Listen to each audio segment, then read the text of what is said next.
A lot is going on in the world of Clemson athletics. The Tigers just landed their first transfer in the Dabo Swinney era, or first impactful one, with wide receiver Tristan Smith coming in. But the biggest thing going on is Clemson will travel to Austin to face the 5-seeded Texas Longhorns on December 21st. To help us just break that down and preview the game, we got Wescott Eberts from Burnt Orange Nation joining us. Wescott, thanks for being here, man. Appreciate it. Yeah, thanks for having me on, Ryan. So, let's start with the obvious. When I look at Texas, I'm thinking defense. That defense is outstanding. They lead the nation in yards per play allowed at a 4.00 yards per play. Outrageous. They're the number one defense according to FEI advanced stats.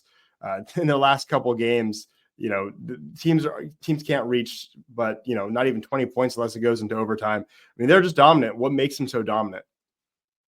Yeah, I think it's really just strong play at all levels of the defense. Texas has worked really hard to upgrade the edge position. They weren't rushing the passer very well in recent years.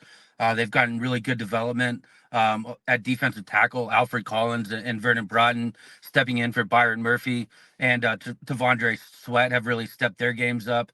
Linebacker, Anthony Hill has been a sideline-to-sideline playmaker. And then in the secondary, Texas just hasn't had very many coverage busts. They communicate really well. They have Thorpe Award winner Jahdae Barron, who moved to cornerback this year after spending the last couple years at nickel. And then improvement from Michael Taff and bringing in someone that you know well, Andrew Mukuba, has really benefited from moving to safety at Texas. And that playmaking ability that was a little bit lacking when he was with the Tigers has really started to come through this year. So, really at all levels of the defense, Texas is playing well. They don't miss very many run fits. They don't miss a lot of tackles. They don't have coverage busts. So just really sound assignment defense. And I think Pete Kwiatkowski has put those players in position to succeed. When we talk to Jahdae, pretty much every week he talks about how much of a genius Pete Kwiatkowski is. One of the only missed tackles that he had all year was a play that Pete Kwiatkowski anticipated a run to the boundary, brought Barron on a blitz, and I think during the play he was thinking about how great of a call it was, and he says he missed the tackle. PFF didn't even credit with him with a missed tackle. So if Texas makes mistakes this year, that's kind of what they look like. Kwiatkowski puts them in position to make plays, and almost all of the time they have been. How long has he been the defensive coordinator there? He came with Sark. Okay. He was at Washington with Chris Peterson and had been at Boise State before.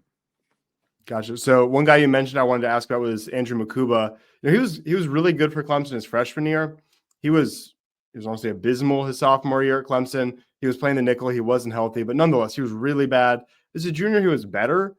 Played a lot of nickel, maybe not exclusively nickel, but he was just fine.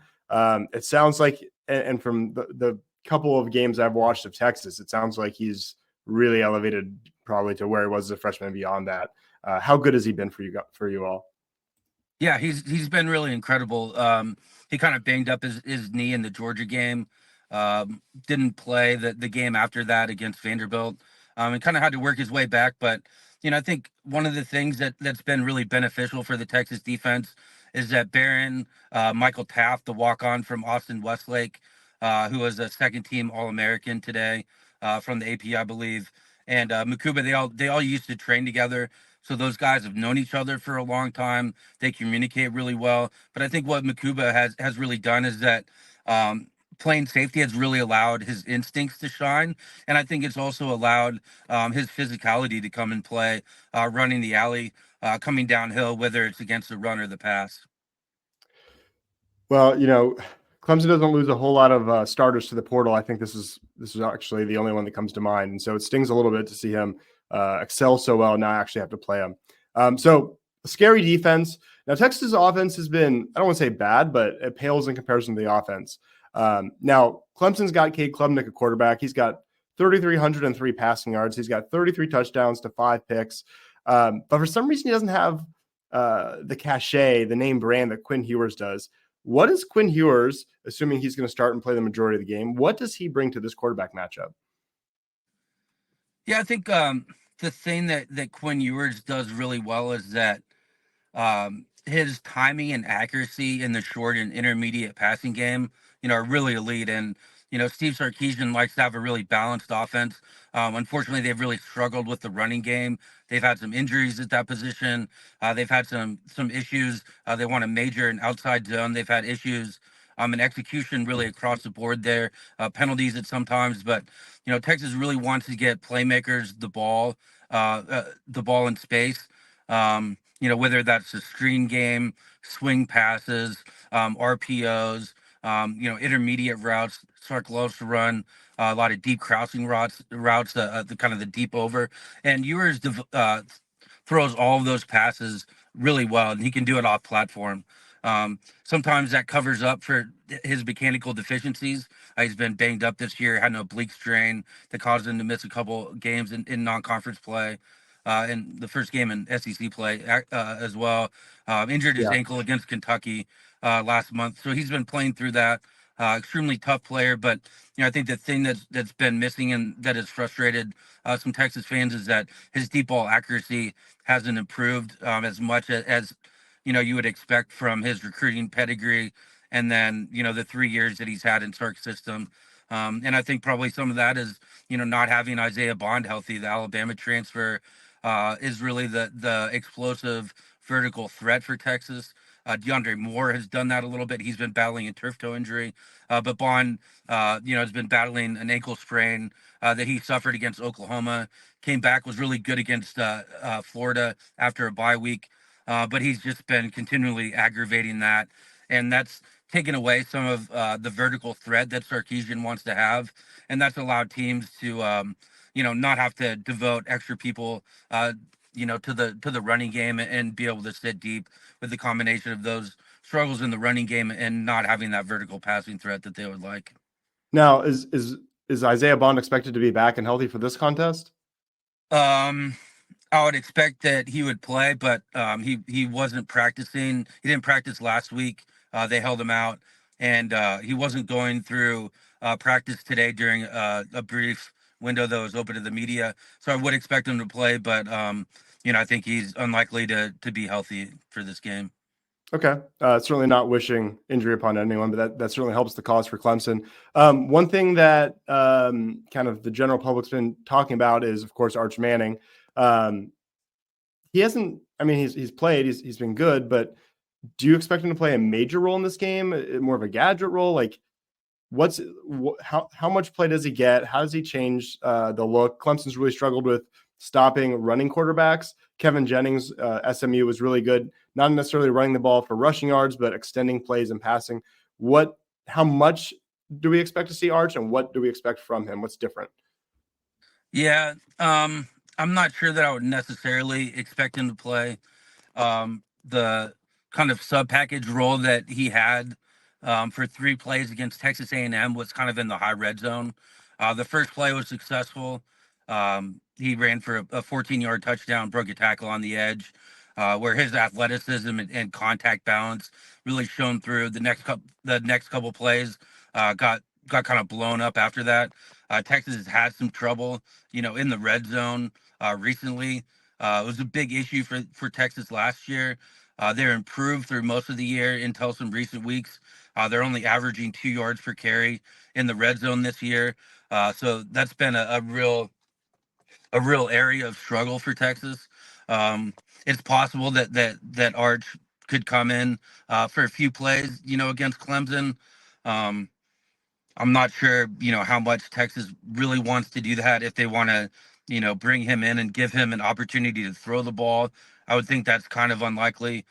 So, I think unless Quinn Ewers has kind of the meltdown like he did against Georgia, where Sark felt that he needed to bench him, at the end of the first half, which um, kind of a questionable move in my opinion, especially because Arch came in and missed an important throw, had a fumble that led to Georgia getting, a field goal right before halftime.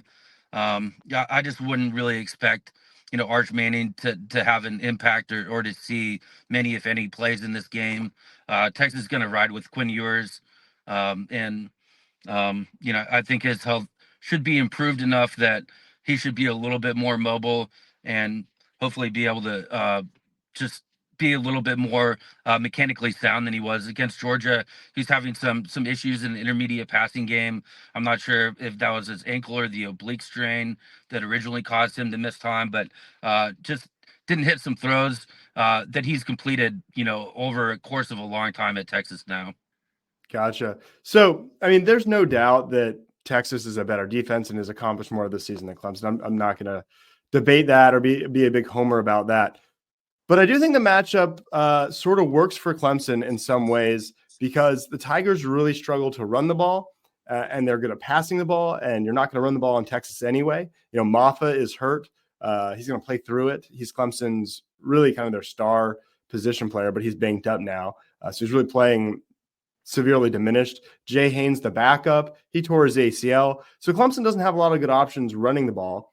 But it sounds like Texas doesn't run the ball so well either, and that's Clemson's weakness in that they don't stop the run well. I mean, South Carolina, especially with the quarterback, ran all over them. They've had struggles with even like Stanford running the ball all over them, especially around the edge. So Citadel ran for what, 280 against Clemson? Something like that. It was their season high at the time. They played an FCS schedule and they did better rushing against Clemson. So, but Texas is only 64th, only getting 164 yards rushing per game. So, am I off base thinking this is a battle of quarterbacks? And if so, I mean, obviously advantage Texas for the defense, but I don't know that Cade's any worse than Quinn Ewers. What do you think about that? I think a key storyline for the game is how Texas is able to run the football. They have some success doing it late in the regular season, some really grinding drives that were able to close out games against Kentucky and Arkansas. Texas A&M, it looked like they're really ready to put that game away in the second half, running the football effectively. Texas A&M had defenders, down on the ground after almost every play in the stretch there. And then Texas had some bad turnovers there that really slowed their momentum. Quinn Ewers threw an interception that was returned for a touchdown. They had a punt blocked. Ewers also fumbled, trying to slide when he was scrambling. Just a real meltdown for Texas in terms of ball security. It's been a problem this year. They want to major in running outside zone. They're having issues with their execution of it. I think, maybe they're tipping plays, against Georgia. Vanderbilt looked like they knew what they were gonna run. That's really the scheme that best suits their running backs. Texas is a little bit small at running back.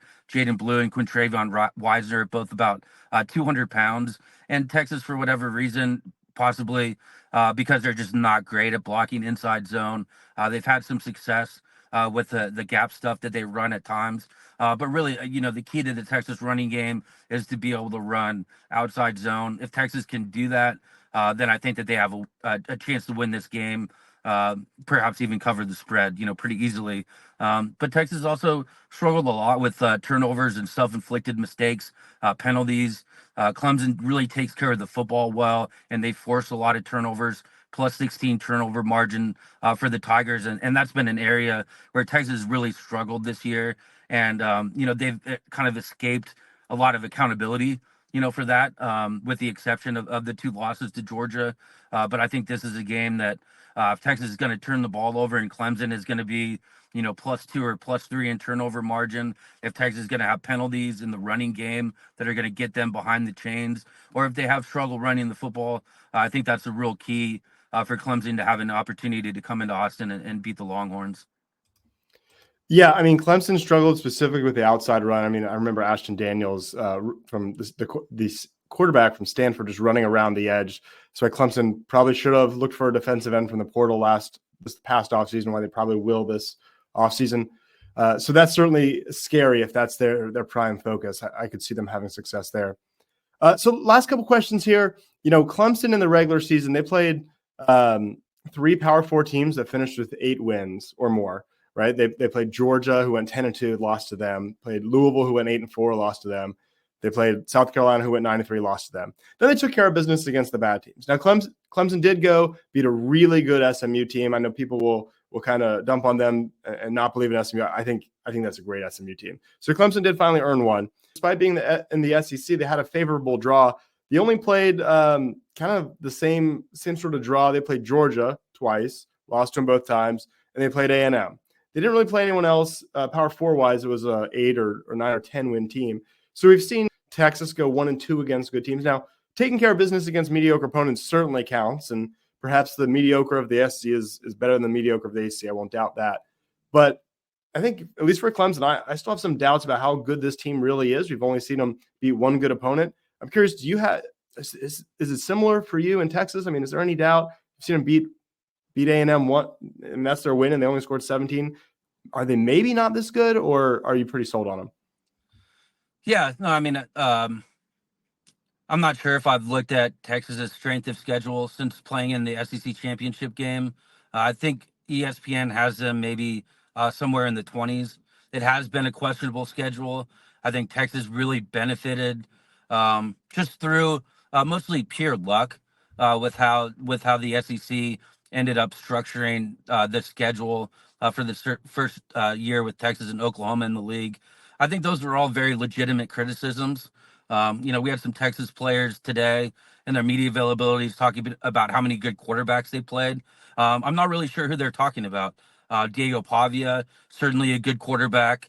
Taylon Green at Arkansas, pretty good quarterback. Other than that, Texas hasn't faced very many good quarterbacks at all this year. When they've faced guys who are dangerous, they've been really athletic runners. Michael Hawkins at Oklahoma, Michael Van Buren at Mississippi State, Marcel Reed at Texas A&M. The other thing that those guys have in common is that they're also really young and have some deficiencies, in the passing game, whether it's Oklahoma with all the injuries that they've had at wide receiver, or just the fact that those guys are early in their development curve. So Texas has benefited from an easy strength of schedule, relatively speaking, to what things would typically look at in the SEC. One thing I would say about that, Texas doesn't get to play themselves. Something that would boost their schedule. Certainly playing Georgia twice, has done that. But the other teams that have a high strength of schedule, they get a big boost from playing Texas this season. So I think, Cade Klubnik is probably fairly substantially the best quarterback and the most dangerous quarterback that Texas has faced this season.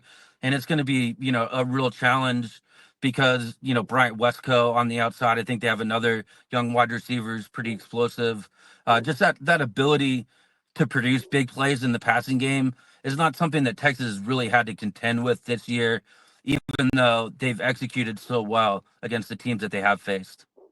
Yeah, so that's the unknown. To me, this is the Cade Klubnik game, and if he just thoroughly outplays Quinn Ewers, Clemson's got a decent shot. But Texas, their defense is just so good; they're just so sound. He's going to have to really substantially just have a breakout game. I don't think Clemson will run the ball very well, and frankly, I think they should not waste downs getting 1 or 2 yards. So if Clemson just can air it out and win in those scenarios, that's sort of their best shot. So let's wrap with this last question. So it opened around 11 points. I think it's an 11.5-point spread the last time I looked. Clemson's the biggest underdog in the playoffs right now. They're the 12 seed. It's the biggest spread of all the first round games. I'm not going to ask you if you're going to pick Texas to win, because I think everyone should probably pick Texas if you're just going straight up no spread. But do you think Clemson has a realistic, let's say, better than a 1-4 shot to win this game? And what maybe one key do you think they need to go their way for Clemson to pull off that upset? I think they do have a reasonable shot. Again, I think I would go back to turnover margin, and I think I would also look at penalties, especially for Texas offensively. Holding penalties in particular, they've had problems with false starts, even at home, which has been really strange. Something that Texas players have had a difficulty, explaining. You would think that, in the hostile environments, they've been to the big house, beat Michigan, went to College Station, beat Texas A&M. You think that those would be the environments that would cause us having false starts. Instead, they've tended to happen at home. So I think the turnover margin and the number of penalties on Texas, especially offensively, if those go in favor of Clemson, I think they have a chance to make this close. I think if Texas plays a clean game, I think they have a chance to cover the spread. Yeah, and that certainly seems fair. Hey, Wescott, I appreciate you doing this. I'll let you run, but go Tigers. I hope it's a great game. Hope you enjoy it. Yeah, looking forward to it. Thanks for having me on. Thank you.